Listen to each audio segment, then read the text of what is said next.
আল্লাহ যদি আমাকে বেশি ভালোবাসেন, না খেতে কেন, আমার তো অভাব কেন, চাকরি হয় না কেন, অনেকের চিন্তা হচ্ছে। আবার একটু ভালো করে বলেন তো, আমি আল্লাহকে বেশি ভালোবাসি না আল্লাহ আমাকে বেশি ভালোবাসেন? কোন সন্দেহ আছে এতে? কেন জানেন?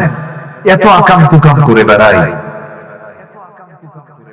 এই দুনিয়ার মানুষগুলো আল্লাহর দেওয়া জমিনে থেকে, আল্লাহর নাজে, আল্লাহর সৃষ্টি করা এই বিশাল আকাশের নিচে থেকে কত পাপ, কত গুনাহ, কত অকর্ম, কত জিনার গুনাহ, মদের গুনাহ, কত গুনাহ করার পরেও আমার আল্লাহ রাব্বুল আলামিন কোন বান্দাকে না খেয়ে রেখেছেন?